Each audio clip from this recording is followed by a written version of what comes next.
Então, pessoal, meu nome é Gabriela, estou começando a R3, para quem eu não conhecia ainda. Vou falar hoje, então, sobre o exame físico, especificamente na UTI cardíaca. Quando eu vi esse tema, eu achei que se encaixaria para todas as UTIs que a gente está passando, tanto como UTI cardíaca, que são as cirúrgicas, a A, como cardíaca na B, porque volta e meia a gente vai pegar um paciente com uma fração de ejeção lá no pé. Na 4 nem se fala e na 3 volta e meia pipoca um paciente também, que é cardiológico. Então acho que essa aula vai servir como uma base para todas as UTIs. Então é o capítulo 3 do livro de cardiointensivismo. De nada por isso. Oi? De nada por isso. O capítulo 1 era ética. Ah, é. É ética, nem lembro. História da UTI cardiológica. Isso. De nada. Fomos poupados. É. Então vamos lá. Essa aula vai se dividir entre a gente falar sobre os sinais vitais e basicamente o exame físico no capítulo ele vai dividir sobre entre esses itens. Eu vou falando um por um para vocês. Então inicialmente, para a gente pensar no exame físico na UTI, a gente a cada dia mais na terapia intensiva vem percebendo que a tecnologia é muito rápida, né? O chefe acho que fez residência numa época que nem se usava ultrassom. E agora a gente entra querendo saber tudo de ultrassom, IVTI, encurtamento de diafragma. E eu coloquei essa figura, aqui sou eu, o Bruno e a Vivi, num dia que a gente estava com uma super monitorização no paciente. Então era Swan-Ganz, era eco beira-leito, 4 monitores ali em cima, todos os tipos de droga que vocês possam imaginar.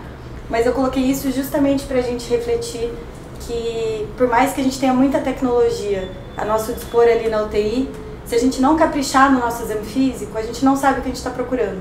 Então, o que adianta eu fazer um eco beira-leito se antes eu não ter auscultado um crepitante pulmonar? Se antes eu não desconfiar, olha, acho que pode ser insuficiência aórtica, estenose? Se o paciente tem alguma refluxo, é diferente. Você vai para um exame refinado de tecnologia depois que você faz um exame físico bem feito, né? Não adianta eu querer saber fazer eco se eu não tenho meu ouvido afiado para ouvir um sopro.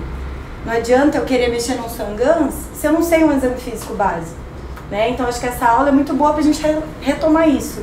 Vamos começar do exame físico do básico, ausculta cardíaca, pulmonar, ectoscopia do paciente. Para tudo isso, quando a gente for utilizar a tecnologia, a gente vai focado, não fica perdido e não entende o que encontra, né? Acho que essa foi a ideia dessa introdução. Então, como a Gabi já falou antes, a gente pensando em sinais vitais, eu dei uma filtrada e coloquei principalmente os que mais nos preocupam beira-leito. A hora que você chega no paciente e vê que está taquicárdico, é uma coisa que tem que chamar a nossa atenção, né? Hipóxia, nem se fala, paciente desaturando, hipotenso também. O que ele coloca nesse trecho que eu achei importante falar para vocês? Não esqueçam de avaliar se as coisas estão sendo medidas de uma forma correta. Então, por exemplo, ontem mesmo na nossa UTI, com o Douglas e a Lu, me chamaram porque o paciente estava com 170 de frequência cardíaca. Eu fui voando pro box, a hora que eu cheguei lá, um eletrodo estava desconectado. Aí eu conectei e a frequência voltou a ser 80. Então presta atenção nessas coisas antes de pensar, meu Deus, roda um eletro, fazer meu derona. Calma, checa, estão todos os eletrodos conectados, o sistema está funcionando. Hipotensão é a mesma coisa. O manguito está certo, a PAM está zerada. Uma PAM que não está zerada, ela pode sim, por mais que a curva esteja bonita, tá dando um valor errado pra gente. E isso vai mudar toda a nossa conduta. Até um protocolo de sepse pode ser aberto numa dessa que a PM não está zerada. Então é uma coisa que a gente tem que prestar atenção. Outro ponto que ele coloca ali de importante é mudanças abruptas. O paciente estava estável até meia hora atrás, frequência boa, saturando bem. De repente, ficou hipotenso, desaturou, alerta, né? Depois você checou que não está nada errado e que é isso mesmo, esse paciente merece a tua atenção. No meio de um plantão corrido, que a gente sabe, a gente está numa UTI em 3 e ainda a gente fica sobrecarregado, a gente sabe que a gente precisa ter prioridade. Então um paciente desse é um paciente que de repente você vai deixar um pouco os outros de lado e vai perder um tempo ali. Vai tentar entender o que está acontecendo, porque foi uma alteração abrupta, né? O que está acontecendo de agudo na minha frente que eu tenho que perceber. Aqui é essa citação que ele faz também. Se a gente tiver uma avaliação muito cuidadosa dos sinais vitais, geralmente é a diferença entre a gente fazer um bom diagnóstico ou não, né? A gente que está tendo um cuidado horizontal com os doentes, você vê aquele vozinho que é sempre hipotenso, mas hoje está mais hipotenso, puxa, presta atenção, será que está acontecendo alguma coisa? Você consegue antever de alguma forma o que pode tá de alterado. Aí ele então coloca a temperatura, não tenho muitas delongas sobre isso, acho que é importante, né? Hipertermia, febre, a gente vai obviamente pensar em infecção. Ele coloca sobre esse aumento de cada grau na temperatura vai causar uma taquicardia, então um paciente com febre, a gente pode esperar uma taquicardia. Existem padrões de febre, então uma febre que acontece uma vez ao dia, ou uma febre que é mais contínua. Ele coloca no capítulo até, não sei se vocês já ouviram falar nisso, o tipo de febre com o tipo de infecção. Então, por exemplo, uma febre que é intermitente, ele associa mais a BGN. Enfim, né? São coisas pra gente se atentar, pra gente colocar no nosso arsenal de raciocínio. O que eu achei importante colocar pra vocês também, hipotermia. Geralmente, quem passar na cirúrgica vai perceber, o paciente vem do centro cirúrgico, ele vem gelado. Eles deixam o paciente durante o procedimento numa hipotermia e quando ele chega pra gente, ele chega gelado. No meio de admissão, prescrição, às vezes tem um dreno sangrando, isso acaba passando batido, né? E o que a gente precisa lembrar? Hipotermia pode ser um fator muito importante na tríade da morte. O paciente já veio de uma cirurgia cardíaca, ele já tem heparina, ele já sangrou, provavelmente ele vai ter alguma coagulopatia, a gente ainda pode perpetuar esse ciclo deixando ele hipotérmico. Então, quantas vezes a gente cuida de tudo, de exame, vai ver o paciente está com um lençolzinho. Então, aquece, põe cobertor, pede para a equipe avaliar e reavaliar, porque isso faz diferença. São pequenas coisas que fazem diferença. E aqui ele coloca no capítulo também para não esquecer. Um paciente que está gelado, sudoreico, não esquece, pode ser hipoglicemia, né? Ficou em jejum para um exame, está em jejum há tantos dias esperando um cateterismo que não sai, fica de olho, é o básico, pode estar com hipoglicemia. Aí aqui coloquei para vocês umas referências de temperatura, né, só para a gente lembrar que existe diferença de temperatura dependendo do sítio que a gente for aferir. Respiração, também. Você vai bater o olho no doente, você vai perceber se ele tem esforço respiratório, como que está a frequência, como ele respira. A gente vai tentar identificar se a mucosa está cianótica ou se é só mais uma cianose de periferia. Normalmente a hipóxia vai causar uma taquicardia, então a gente começa a juntar uma coisa com a outra. E tem um trecho aqui que ele coloca pra gente que uma taquicardia no desmame da ventilação mecânica, independente da causa, pode ser um preditor de mau prognóstico. Eu coloquei aqui pra vocês, eu acho que até ficou pequeno, não sei se vocês conseguem ler, da importância que é a gente perceber a respiração do paciente. Vocês lembram dos critérios de Framingham para insuficiência cardíaca? Começa aí, né? Muito importante a gente avaliar. Tá com dispneia, a hora que você abaixa a cabeceira da cama, o paciente fica com dispneia, presta atenção. É uma coisa que você bate o olho e já levanta uma hipótese. Poxa, será que esse paciente faz dispneia? Não custa perguntar. Olha, quantos travesseiros o senhor dorme? A hora que baixa a cabeça, dá falta de ar? São coisas, e é um critério maior, né? É uma coisa que ajuda muito a gente e é fácil de conseguir. Aí aqui ele coloca uma tabela com os principais tipos de padrão respiratório, então Kussmaul, que a gente vai ver normalmente em cetoacidose diabética, Chine-Stokes quando for um padrão neurológico, Biot, isso aí dá pra ler com calma depois, acho que não é muito o nosso dia a dia. O pulso, aqui também acho que vale a pena a gente perder um tempinho. Sempre avaliar o pulso de uma maneira bilateral. A hora que você for examinar o doente, já pega nos dois braços ali. Tem que ser uma coisa assim que a gente não precise ficar pensando, puxa, vou avaliar bilateralmente. Já chega e já segura, né? Pressiona ali os dois pulsos. Só de você começar a sentir pulsos ao longo da sua experiência, você já vai conseguir adquirir uma experiência de que tipo de pulso o paciente está tendo. E, obviamente, né, o pulso diz muito pra gente. Não sei se vocês lembram lá da época da faculdade de semiologia cardíaca, cada pulso pode indicar pra gente insuficiência, estenose. Então, prestar muita atenção nisso. Às vezes, o paciente está desmonitorizado, saiu o eletrodo, tal, só de palpar o pulso, você já sabe, ó, tá irregular. Porque você bate a mão aqui e já sente que o pulso não é sinusal. Coloquei esse quadrinho pra gente lembrar que quando a gente sente o pulso radial, no mínimo, a sistólica vai estar em 80. Se a gente vai para o pulso femoral, a sistólica vai estar em 70 e o carotídeo, se a gente palpar aqui, vai estar mais ou menos em 60. Se não palpou nada, acelera. A pressão arterial. Aqui, enfim, vem de encontro a tudo que a gente tem discutido essa semana nas aulas de hemodinâmica e tudo que que vem sendo dito, acho que a gente já está cansado de ouvir, mas não existe uma pressão arterial ideal, né? A mesma pressão que é para mim não é para vocês e muito menos para o nosso doente. O que a gente vale a pena ressaltar então é que cada um e cada vez mais a gente precisa individualizar o que o nosso doente precisa, e uma vez que ele tem aí um catéter central ou um jugular em subclave, a gente pode usar PVC, né? Então a gente consegue individualizar uma pressão de perfusão, a gente vai diminuir a PAM da PVC. O ideal é que ela sempre seja maior que 55. Então se ela for maior que 55, a gente entende que está perfundindo bem, essa pressão é ideal para perfundir bem. Sempre cuidar com o tamanho do manguito muito pequeno ou muito grande pode falsear. Às vezes a gente vê aqueles pacientes super obesos com o manguito estrangulado ali no braço para medir a pressão. Obviamente essa pressão não é fidedigna. Pressão na canela, manguito na canela, por favor, coloquem manguito no braço. Então é o tipo de cuidado que a gente tem que atentar a hora que a gente está avaliando um doente. E outra coisa que ele coloca bem legal é sobre a pressão de pulso, né? Se a gente lembrar de diminuir a sistólica menos a diastólica, a gente vai ter aquela variação de pressão de pulso que nos diz sobre a volemia do doente. Aqui, sem monitorização refinada nenhuma, ele coloca uma regrinha pra gente, que se a gente dividir a pressão de pulso pela sistólica e esse cálculo der menor que 0,25, a gente já pode pensar que ele tem um débito cardíaco diminuído.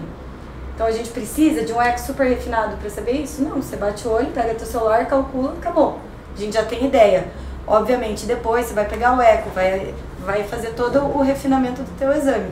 Mas aí já imaginando encontrar um coração que bate mal. É diferente a tua abordagem.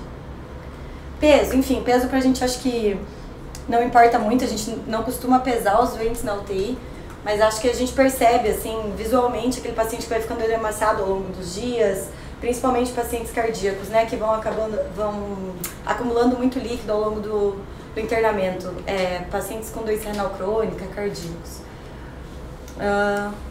Aí aqui ele coloca a cabeça, olhos, ouvidos, nariz e garganta. Coloquei tudo num item só, porque é isso também, né? É a nossa ectoscopia, a gente vai ver o jeitinho do doente, o rosto, a cor da pele, como estão os olhos, esclera, se ele está ictérico, se não está. Aqui na parte da garganta ele coloca a pressão de cuff, isso tudo a gente tem que lembrar de avaliar. Aqui ele coloca também sobre o pulso venoso jugular. Também é uma medida que a gente consegue ter ideia da volemia do doente, né? Lembrando que a PVC reflete ali um pouco da volemia e do átrio direito. A gente consegue então medir a PVC, né? Quando o paciente tem um catéter central, a gente mede a PVC. Outra coisa que ele fala pra gente é do refluxo hepato-jugular. Então a gente recebeu um paciente da UDT, o caso está mal passado, você não entende direito o que está acontecendo, passaram como um perfil C, você acha que ele está congesto. Aplica a semiologia de coisas básicas de congestão. Baixa a cabeceira, tem urgência de jugular, é um critério que vai te ajudar muito a saber se ele está congesto. Faz o refluxo hepato-jugular, você vai apertar a barriga com toda a técnica, que enfim, não vamos perder tempo nisso, mas vai apertar o flanco direito ali onde é o fígado e vai reparar se existe um refluxo aqui na jugular. Isso vai falar a favor de congestão. Aqui as curvas de pulso, né? Então a gente, para revisar, é o pulso carotídeo, as curvas do pulso venoso e a relação delas com o eletro, né? E com as bolhas cardíacas, tanto B1 quanto B2. Pulmão e coração, aí acho que é nosso principal diferencial na UTI. A gente vai então começar pelo básico, ver a forma do tórax, ver se tem alguma deformação, se já tem uma esternotomia prévia. Às vezes a história vem tão mal contada, a hora que você vai examinar o doente, ele tem uma cicatriz prévia de revasque. Poxa, isso muda o teu raciocínio. É uma dor torácica, ele fechou alguma ponte, não fechou? Já muda só de olhar o tórax. A ausculta, então, a ausculta cardíaca, a gente vai ouvir sopros, vai aprender a ter um ouvido afiado para som cardíacos normais.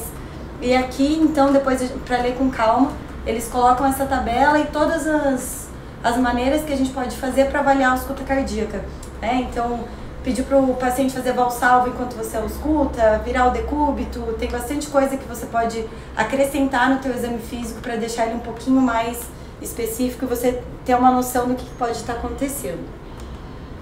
Exame abdominal, esse é um dos últimos slides. O exame abdominal também é muito importante. A gente, inclusive, está com um paciente lá na nossa UTI agora, que ele tem uma neoplasia hepática e ele tem uma cite volumosa, tem uma bolsa de colostomia. A barriga dele, você pode encontrar todos os sinais de semiologia abdominal que você esperar naquele paciente. Então levanta, descobre o doente, palpa, tá com distensão abdominal, às vezes ele tá com uma distensão abdominal tamanha que influencia no pulmão. Ele tá com um padrão restritivo na ventilação porque não evacua. Esses vozinhos chegam aí 15 dias sem fazer cocô. Então são coisas que a gente tem que ir juntando no nosso exame físico, que isso num todo a gente consegue melhorar bastante o diagnóstico e nossa ação final. Nos próximos itens ele coloca sobre músculo esquelético, vascular, mas são coisas que não iam mudar muito a nossa conduta, eu preferi não colocar. E como conclusão, então, ele coloca assim: o exame físico, quando realizado com cuidado, ele poupa custos. Às vezes você não precisa pedir certos exames, se você faz um exame físico de qualidade, você já tem as respostas.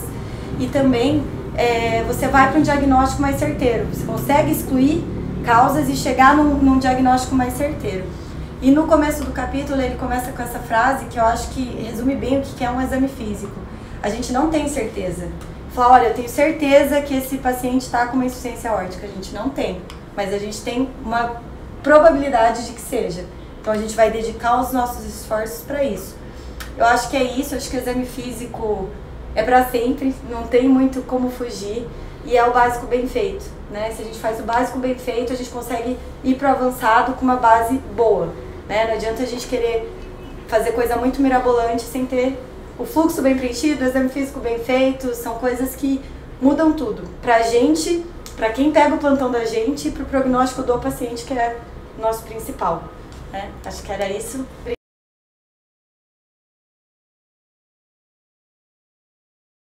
Bom, eu dei uma de doutoral aqui, fiz algumas anotações no celular enquanto você falava, pra gente conversar. Mas eu acho que a primeira coisa, assim, como eu falei, as duas aulas elas são complementares no fim das contas, né? Esse é o capítulo é bem pesado, é um capítulo denso, assim, não sei se vocês chegaram a ler, mas é um capítulo bastante denso e sugiro que tentem ler uns da semana que vem, porque fica mais interessante a aula daí. Mas, de qualquer maneira, a terapia intensiva ela é uma especialidade clínica. Parece besteira, né? Como eu tô falando. Mas é. E vocês todos passaram por clínicas médicas na vida, estudaram, e vocês sabem que o clínico bota a mão no doente. O clínico bota a mão no doente, né? E nós temos que botar a mão no doente. É isso que eu estou querendo dizer no fim das contas. Ela é uma especialidade clínica, nós não somos cirúrgicos. Nós temos os nossos procedimentos, que são básicos, mas que não são cirúrgicos. Então, é importante isso mesmo, sabe? Examinar, conhecer o doente de vocês. Porque se chegar um doente, vamos usar a UTI cirúrgica de exemplo, que é a UTI das cirurgias cardíacas, que eu fico em casa ali. Se o doente chegar da cirurgia cardíaca e ninguém auscultar ele, a hora que ele estiver tamponando, ninguém vai notar a diferença no ausculto. Não vai notar, porque você não auscultou como é que ele chegou. E você tem que ter isso como base. Então, eu acho que esse é o recado das duas aulas, assim, para conhecer o doente. O Gabi comentou, vocês estão na parte horizontal do cuidado. Não vai ser só a hora que a pressão deteriorar. Vocês conheceram o doente, vocês falam, puxa vida, esse ruído do Draia não era assim ontem. Ontem ele tinha ruído, hoje ele não tem. Ou será que ontem ele não tinha? Não sei, não escutei. Quantas vezes eu já perguntei isso para vocês? O pessoal que já passou comigo. Vamos fazer exame abdominal, ele tá com a barriga meio distendida, tá, e como é que tá o ruído? E geralmente o que eu escuto de vocês é, puxa vida, eu não escutei. Não, nem todos passaram comigo, mas todos que passaram alguém já falou isso para mim. Com certeza. Então acho que esse é o recado dessa questão do exame físico. Tá? E faz diferença, mas toda a diferença. Algumas coisas importantes aqui, Gabi, que eu anotei dos seus slides. Você comentou sobre ataque apneia, ventilação mecânica, que é fator de pior prognóstico. Fator de pior prognóstico para sucesso da extubação, né? Cara, eu acho que é isso. Acredito tá? que sim. Não é fator de pior prognóstico de mortalidade. Final, exatamente. Acredito é prognóstico que sim. de sucesso da extubação. Acredito. Porque é em desmame. Isso. Você estubar um doente, exatamente. Você estubar um doente com 130 de frequência, você pode se dar mal. Você vai tirar da pressão positiva, vai meter na pressão negativa e o paciente pode ficar congesto. Ainda mais no hospital como o nosso, né? Cheio dos cardiopatas. Então acho que é só o detalhezinho que eu coloquei aqui. Em relação à calibração dos dispositivos, provavelmente também os mais velhos já ouviram essa história de mim algumas vezes, eu fiquei de contar hoje para vocês, não contei, então vou aproveitar o ganho. Eu não vou lembrar que ano foi isso, tá? Mas faz tempo. 2015 talvez? Não sei. Tínhamos dois residentes, uma residente muito bacana aqui conosco, e ela passou estágio como acadêmica, enfim. Passou como acadêmica, fez eletivo, ficou aí, se formou no meio do ano, começou a fazer plantão. E ela era uma menina muito dedicada e muito bacana. E ela um dia foi fazer um plantão de Natal, estava dia 25 e eu estava dia 26. E ela recebeu uma revasc de emergência no dia 25. E beleza, recebeu, manejou. Chegou no outro dia, eu cheguei a pegar o plantão, ela falou pra mim, falou, chefe, eu não sei o que está acontecendo com ele. Não sei, ele está lá super hipertenso, eu estou com Nipride, sei lá quantos, 50, 40, não vou lembrar, mas dose alta, e hipertenso, e não urina, o lactato só sobe, e eu estou aqui manejando, fiz volume, não urina, eu não sei o que está acontecendo, e é isso. Eu falei, tá, né? Vamos ver o que está acontecendo. Ela foi embora. Eu fui lá e zerei a PM. Eu tinha 50 e pouco dessa história. E ele tinha ficado 12, 15 horas com uma criança histórica de 50 e pouco. E no monitor marcando 170. Esse paciente foi a morte cefálica. Porque ninguém zerou uma PM. Isso era em dezembro, Natal, ela tinha férias em janeiro e eu não sei onde ela anda.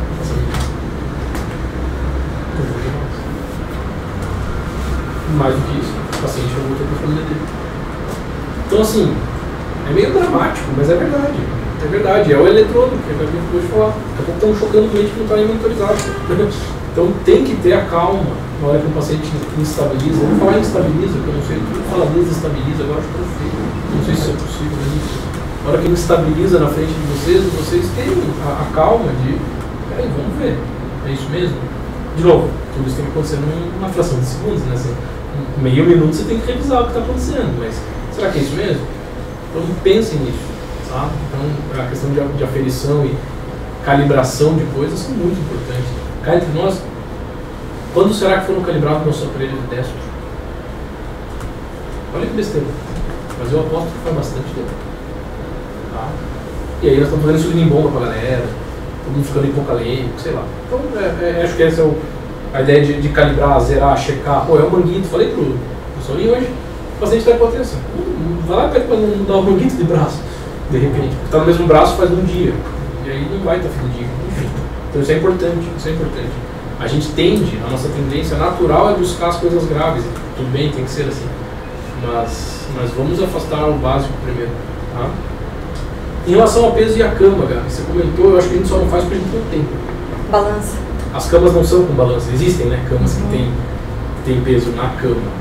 E a gente não tem por questão, Brasilzão velho de guerra, né? Se tiver cama elétrica tá bom demais. Então, mas se não seria sensacional. Já imaginou discutir com a Nefro e com a Cardio isso? Mas eu aqui hoje ganhou aquele meio. Vamos fazer o F. Não ganhou nada de peso, não precisa fazer o F, tá bom, beleza, concordando. Seria muito bom, tá? Mas acho que só não faço porque não tem, né? Se tivesse, eu acho que seria bem interessante. E eu acho que vale para os meninos, para todos, né? Mas para quem está mais começando, assim, você não quis se prolongar no refluxo hepatojugular, cara, busquem saber esse troço. É tão fácil de fazer e é o sinal mais sensível e específico de congestão do exame físico. Porque se a jugular já engurgitou, já passando do ponto. Se já está acreditando no ápice, já passando do ponto também. O refluxo hepatojugular é muito melhor. Tá? Então vão, estudem a técnica, façam os doentes de vocês. Os meninos da carne vão fazer, vão dizer que está conversa. E a gente vai cuidar. Mas a gente nem sabe fazer. Então, acho que vale a pena revisar porque é muito melhor do que esperar a jugular estar ali pulando na tua cara. Não precisa, vocês podem se antever disso, tá? Acho que era isso que eu tinha anotado assim, na aula. Vale a pena dar uma lida, porque, como eu falei no começo, a Gabi, coitada, improvisou uma aula aí um dia, tá bom demais, mesmo assim, Gabi, tá? Mas tem vários detalhezinhos do tipo de ventilação, do tipo de respiração. Até eu brinquei, o Sassi gostou uma vez que eu falei que era o paciente ficava anárquico, né? paciente neurológico fica anárquico, o termo está errado, está ali, é ataque. Mas enfim, é legal para vocês verem isso aí e tentar começar a identificar, porque às vezes a gente olha e fala, não, beleza, o cara tá acidótico. Nem sempre é. Só porque ele está taquipneico ele é acidótico, qual será o papel? Acho que é o básico, sabe? O básico para fazer o que a Gabi comentou, que é a hora que você tem a ferramenta na mão, você saber o que fazer. Você saber o que fazer. Garanto que se eu botasse uma Ferrari na mão de vocês todos antes de vocês tirarem carteira, vocês não saberiam o que fazer. Hoje talvez saibam. Como não, provavelmente. Mas é isso, vocês têm que tirar a carteira antes de poder dirigir, né? É a mesma coisa. Não adianta vocês estarem com todas as ferramentas melhores do mundo e não acharem o básico. Tá? Então, acho que o recado da aula de hoje seria mais isso do que qualquer coisa. É voltar a olhar para o doente. Tá?